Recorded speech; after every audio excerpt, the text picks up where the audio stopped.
bastante propício para que nós vivemos hoje, nós que vivemos hoje esse tempo do aqui, do agora, do delivery, né? Aquela coisa entrega imediata. A tradução Revista Atualizada diz: esperei confiadamente pelo Senhor, que é exatamente você esperar confiando no Senhor. Mas a Revista Corrigida, essa contemporânea, eu gosto muito dela, que diz: esperei com paciência no Senhor. Irmão, se tem uma coisa que falta no ser humano hoje, é paciência. Todo mundo é uma agitação tremenda, irmãos. Meu Deus do céu, que coisa terrível. Não existe mais paciência. Nós temos a impressão que Deus tem que fazer as coisas urgente. Nós pedimos agora, nós queremos que Deus faça agora mesmo. Irmãos, eu recebi uma profecia em junho de 1971. Só falta uma coisa se cumprir. E a Cleide não vai lembrar, mas ela lembra da profecia do Josias lá. Ele desceu do púlpito, veio lá e entregou uma profecia para mim no meio da igreja lá. E ele disse assim: olha como são as coisas. Homem, vou fazer isso, você vai casar, vai ter 3 filhos, tá aí, tá tudo aí. E eu vou colocar na tua mão livros que você vai fazer para a minha obra. Eu li bem assim e falei: rapaz, eu escrever livro? 1971, jovem, pensando em namorar, casar, né? Escrever livro? O primeiro livro que eu escrevi foi em 2002, que eu lancei o primeiro livro. Olha, de 71 para 2002, são 31 anos. Se cumpriu. Lancei depois mais 4. Estou no 6º, bem avançado já. Agora veja bem, só falta uma se cumprir. Então eu creio que essa última que eu mais desejo que se cumpra, não que as outras não forem importantes, mas essa, então eu creio que vai se cumprir. Agora, irmãos, o tempo de Deus não é o nosso tempo. Nós estamos acostumados com aqui e o agora, é já, é imediatismo, né? Aquela coisa. O salmista diz: não, esperei com paciência no Senhor. E quando nós esperamos no Senhor, ele diz assim: e ele se inclinou para mim e ouviu o meu clamor. Irmãos, tem uma coisa que nós temos que ter na nossa mente. Veja bem, quando nós estamos perdidos, que Deus nos encontrou, que Deus nos chamou, Deus nos regenerou, o que acontece com esse novo nascimento, mudança de vida, tudo novo em nossas vidas. Então até a maneira de nós agirmos tem que ser diferente do cristão. O cristão não pode estar apavorado, colocando os pés pelas mãos, como diz o caipira. Não, nós temos que estar esperando no Senhor. Eu sei que é difícil, irmãos, é quase impossível, mas nós temos que esperar no Senhor. Por que isso, irmãos? Sabe por quê, irmãos? Que nós somos nova criatura. E Paulo diz que quem está em Cristo, nova criatura é. As coisas passaram, tudo se fez novo. Passou tudo as coisas velhas, tudo se fez novo. E quando a gente olha nesse salmo aqui, no versículo 3, o novo homem tem um novo cântico na boca. É uma pessoa diferente. Antigamente ele falava com um monte de coisa que não devia, mas agora ele tem um novo cântico na boca dele. Por que isso, irmãos? Sabe por quê? Porque o salmista aqui, ele diz uma coisa que muitas vezes nós não paramos para pensar, como nós louvamos aqui no 377. Um dia Jesus achou-me, longe, desgarrado. E no versículo 2 ele diz assim: tirou-me de um charco horrível, de um charco de lodo. Se você falar para uma pessoa que ela estava perdida, que ela estava atolada no lamaçal do pecado, que ela estava completamente sem condições de sobreviver, só faltava a lama encobrir ela e ela morrer afogada na própria lama, a pessoa vai achar ruim. Mas é uma verdade, irmãos, é uma verdade. E Deus nos encontrou, nos chamou e nos tirou de um charco de lodo. O que custa esperar agora mais um pouquinho? Às vezes a pessoa vive uma vida de 40, 50 anos sem se preocupar com nada, de repente se torna cristão, quer a coisa para aqui e agora, e começa a negociar a fé. É esse que é o grande problema. Então quando a gente começa a ler esse salmo, você começa a ver aqui que existe alguns sinais da pessoa que nasceu de novo, da pessoa que é nova criatura, da pessoa que espera em Deus. E esses sinais são notórios nesse salmo. O primeiro sinal, irmãos, é que a pessoa clama ao Senhor.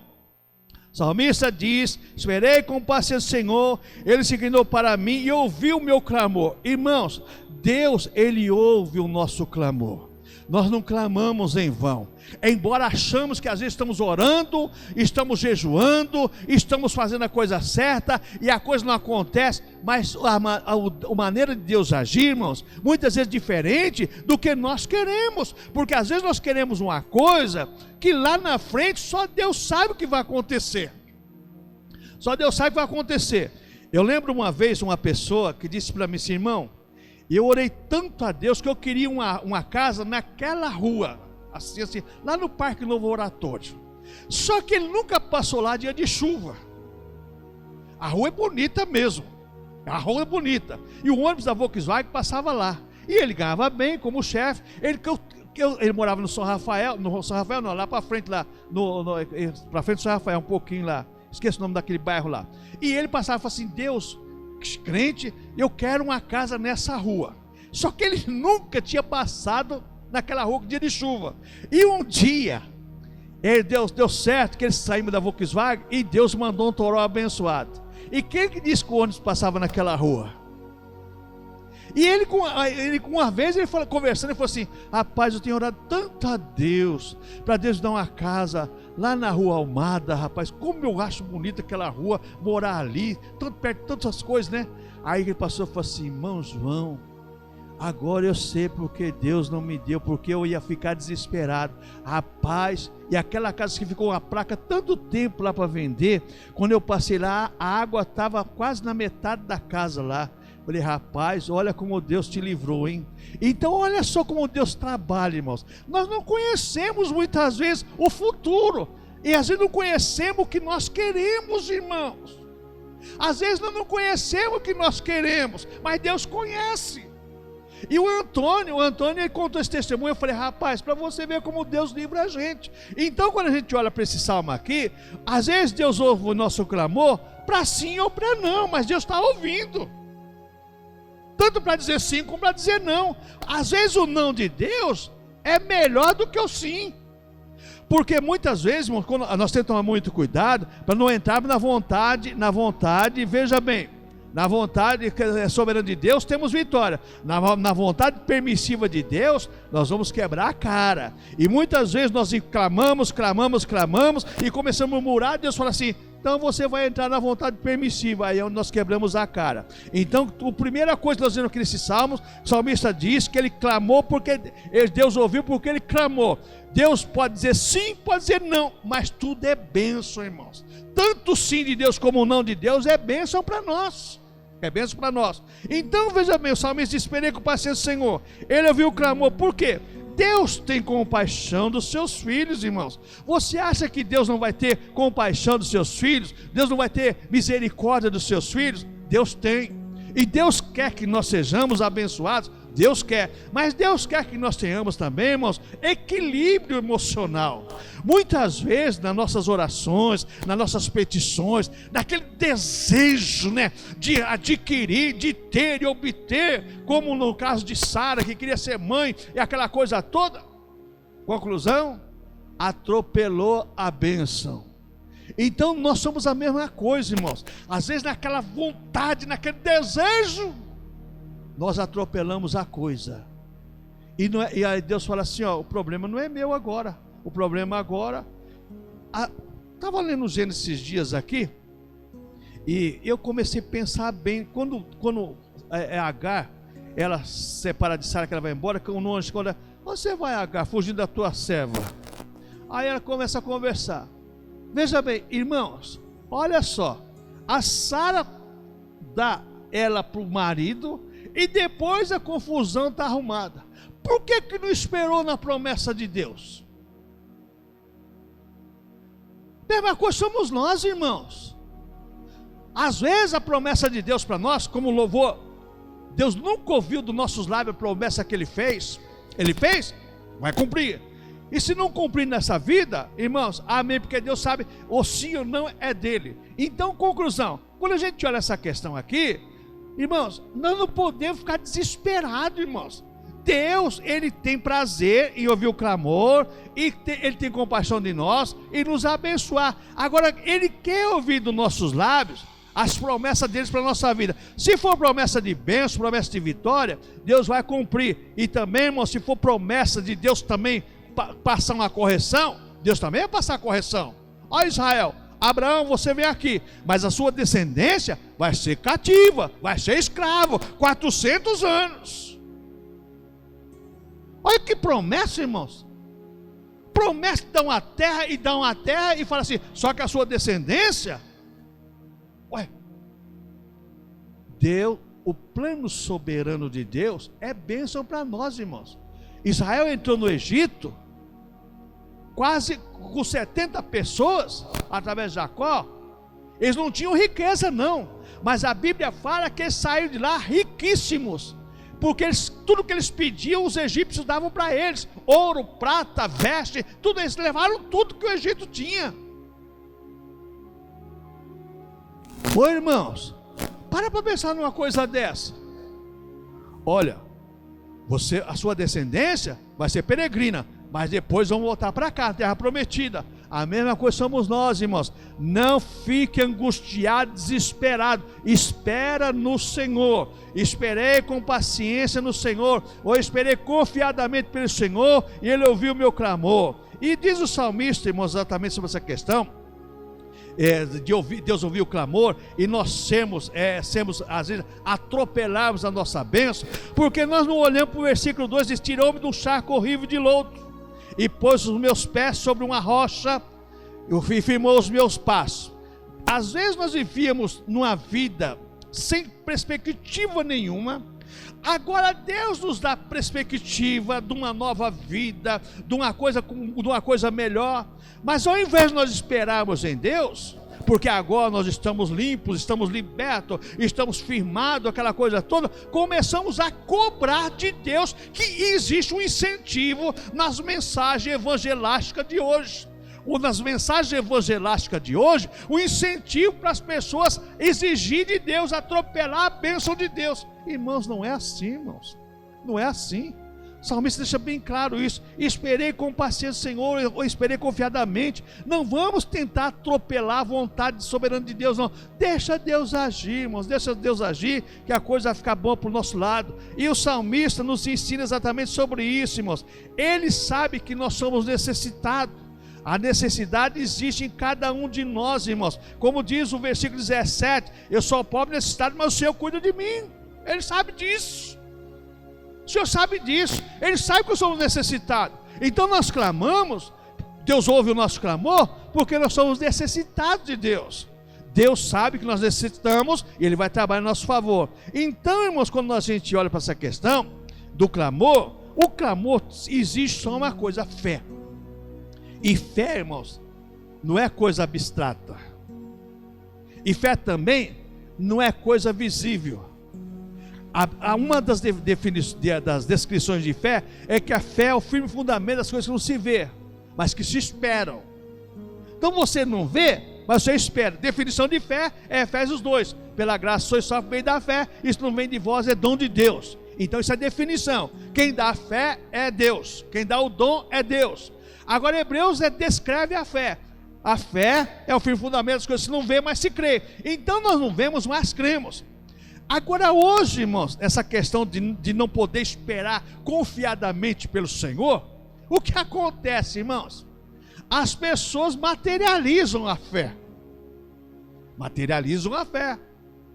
Toca numa arca, quando no Velho Testamento não podia tocar na arca que morria, então logo passa a arca no meio da igreja para a pessoa tocar na arca. Vai fazer isso ou fazer aquilo, vai comprar água, vai comprar azeite. Irmãos, não adianta materializarmos a nossa fé. Deus age no invisível. A questão aqui é esperar confiantemente pelo Senhor, ou compadecer do Senhor, tendo fé no Senhor. Outra coisa que nós vemos desse salmo, irmãos, primeiro sinal é o clamor.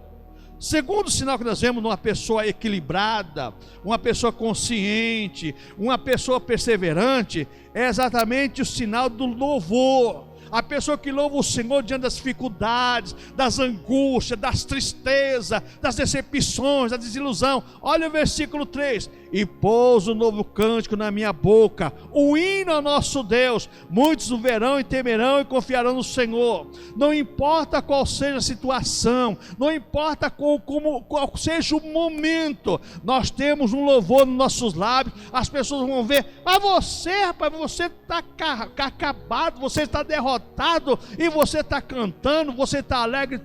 Porque estou esperando em Deus. Eu estou esperando em Deus. Mas eu estou esperando em Deus. Não importa, eu estou esperando no Senhor. Então esse sinal, irmãos, é um sinal que, veja bem, só o salvo que tem convicção de que Deus age em seu favor, ele age dessa maneira. Essa atitude do louvor, na hora da provação, na hora da dor, na hora da angústia, na hora da miséria, você louvar o Senhor. Somente uma pessoa que tem a certeza, convicção da salvação, é que age dessa maneira. Porque a maioria não age dessa maneira, irmãos. Não age? Não age não. Quando a coisa aperta, muda. A pessoa muda. E tem pessoa que muda de uma maneira, irmãos, que você fala assim: eu não conhecia esse lado. Eu não conhecia esse lado. Por quê, irmãos? Porque sabe o que acontece?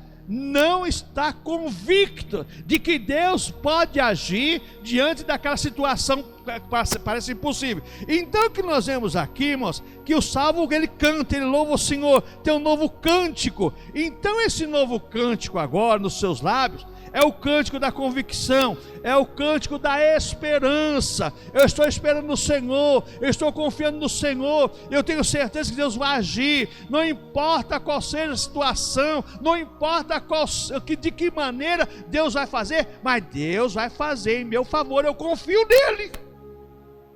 Não importa, Ele vai fazer. Ô irmãos, se nós olharmos para esse salmo aqui, nós aprendemos uma lição de prática de vida cristã. Para esse século 21, que as pessoas estão todas desesperadas, né? E principalmente quando acontece da agora para o fim do ano, então é coisa terrível. Porque todo mundo quer chegar no Natal com roupa nova, carro novo, casa nova, pinta a casa, comprar roupa, fazer, e vira um desespero. A verdade é essa, vira um desespero. E quando a pessoa não consegue, meu irmão, as pessoas ficam decepcionadas, iludidas, e não é desse jeito, não. Então, 3 sinais que nós vemos nesse salmo, 3 sinais do salvo, do convicto, daquele que tem certeza. Primeiro sinal é o clamor, segundo sinal é um novo cântico. A pessoa está alegre, contente, satisfeita com o seu Deus, não pelo que Ele dá a ela, mas sim pelo que Ele é por ela. Salvou, tirou de um lamaçal do pecado, de um charco de lodo, colocou os pés sobre uma rocha. Então a pessoa tem motivo de louvar, de glorificar o Senhor. Mas irmãos queridos, irmãos, presta atenção numa coisa: muitas pessoas hoje não valorizam mais a salvação, não tem mais amor pela salvação. Está como a igreja de Éfeso lá em Apocalipse, a igreja de Éfeso que tinha um amor terrível pelo primeiro amor para a salvação. Quando chegou no Apocalipse, Jesus repreende que tinham perdido o primeiro amor. Muita gente hoje já não louva mais o Senhor, não tem mais o amor, o sentimento profundo da primeira experiência com Deus. Não tem, irmãos. As pessoas perderam esse gozo, perderam essa alegria. Não existe mais no rosto da pessoa aquela alegria, aquela certeza, aquela convicção de que ela foi salva, que está em Jesus e o Espírito Santo agindo na vida dela. Então essa pessoa agora, com certeza, não vai ter mais um louvor a Deus, e seus lábios ficam exatamente cerrados. Irmãos, outra coisa, irmãos, que nós vemos nesse salmo aqui, exatamente é a testemunhar para os outros. O salmista diz no verso 4: bem-aventurado o homem que põe no Senhor a sua confiança, e que não respeita os soberbos, nem os que desviam para a mentira. Muitas são, Senhor, meu Deus, as maravilhas que tens operado para conosco, e nos teus pensamentos não se pode contar diante de ti. Eu quisera anunciá-los e manifestá-los, mas são mais do que se podem contar. O salmista, irmãos, ele diz uma coisa: que nós às vezes não podemos dizer tudo o que Deus faz, mas nós temos que testemunhar desse Deus. E quando a gente olha, irmãos, para essa questão aqui, você vai ver que o primeiro amor, o primeiro sentimento, a alegria, quando Deus ouve o nosso clamor, é exatamente falar das bênçãos de Deus em nosso favor. Existem algumas pessoas, irmãos, que eu vou dizer uma coisa para você, parece que nunca receberam uma bênção de Deus. Parece que nunca receberam uma bênção de Deus.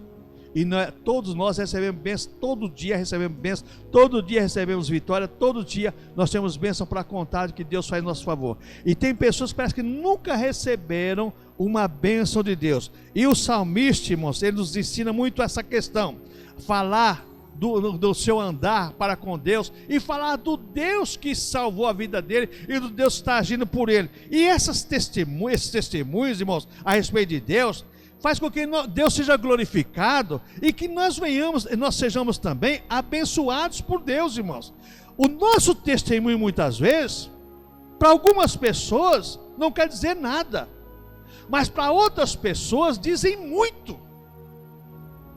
Às vezes nós achamos que o nosso testemunho não é que nem o testemunho de fulano de tal. Irmãos, por menor que seja o seu testemunho, ele tem o mesmo valor e o mesmo efeito do testemunho do fulano grandão lá. Não importa, testemunho é um só. Deus nos salvou, Deus tirou de um charco de lodo, Deus tirou de um lamaçal de lama, colocou nossos pés sobre uma rocha, e agora nós estamos clamando a Deus, Deus está respondendo, colocou um novo canto na minha boca, e eu vou testificar e vou testemunhar desse Deus. Sabe por quê, irmãos? Porque o Senhor, Ele me encontrou de uma maneira horrível, e fez de mim uma nova pessoa. Presta atenção no endemoniado gadareno, irmãos, para você entender o que o salmista quer dizer. Nós temos que usar essa ilustração do Novo Testamento. A Bíblia fala que tinha aquele endemoniado, vivia nos sepulcros. Ninguém podia com aquele camarada. Só vivia nu. Quebrava os grilhões, as cadeias, correndo, quebrava tudo. Encontrou Jesus. De que maneira as pessoas encontraram ele depois? Consciente e vestido.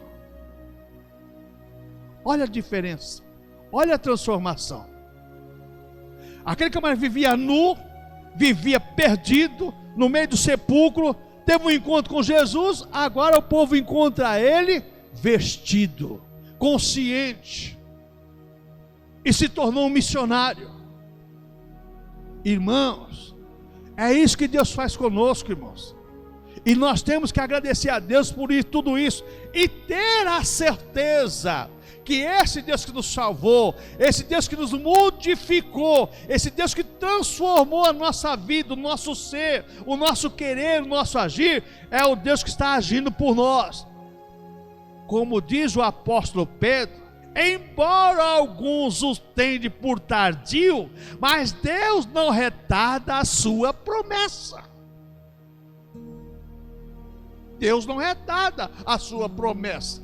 Embora alguns tenham, Deus tarda, mas não falta. Isso não é bíblico. Embora alguns tenham por tardio, mas Deus não retarda a sua promessa. Deus prometeu para você, Deus vai cumprir. Deus te salvou, salvou. Ele ouve o seu clamor, ouve. Ele colocou um cântico na tua boca, testifique, testemunhe desse Deus que é maravilhoso, bondoso e quer fazer grandes coisas em nossas vidas, e só depende das nossas ações, irmãos. Só depende das nossas ações. Às vezes, irmãos, nós queremos que Deus faz, mas nós não queremos fazer nada para ser veja bem, abençoado. O salmista diz aqui no versículo 13: digna-te, Senhor, livra-me, Senhor, apresta em meu auxílio. Às vezes, irmãos, nós estamos, necessitando de alguma coisa, mas temos que pedir na direção de Deus. Senhor, olha, o Senhor é soberano, apresta meu auxílio, mas que eu estou precisando, estou necessitado. Como ele diz que é pobre necessitado e precisa do Senhor. O Senhor sabe que ele precisa dele. Então, quando a gente olha essa questão aqui, você vai ver que o salmista, ele está preocupado com os seus adversários, com os seus inimigos. Quem não tem preocupação hoje com os seus adversários? Quais são os nossos adversários hoje, irmãos? É imposto que você paga para tudo quanto é coisa que você vai fazer. Tudo. Isso é o maior adversário do brasileiro. Pesquisa está aí. É 5 meses que você trabalha para pagar o governo. 5 meses. Só para pagar o governo. E 7 meses é que só para você se sustentar, você e sua família. Olha a situação. Porque você quer um adversário maior do que esse? E nós não temos vencido, irmãos, com a graça de Deus? Temos, irmãos. E por que não podemos vencer o resto? Podemos. Com Deus somos mais que vencedores por aquele que nos amou, Cristo Jesus o Senhor, irmãos. É por isso que eu gosto que a Bíblia fala, somos mais do que vencedores. Nós somos vencedores, somos mais do que vencedores por aquele que nos amou. Jesus Cristo te amou, te salvou, você é mais do que vencedor. Não fique preocupado se está demorando, não está demorando não. A hora certa Deus vai agir e a tua vitória vem, a tua recompensa vem. Amém, irmãos?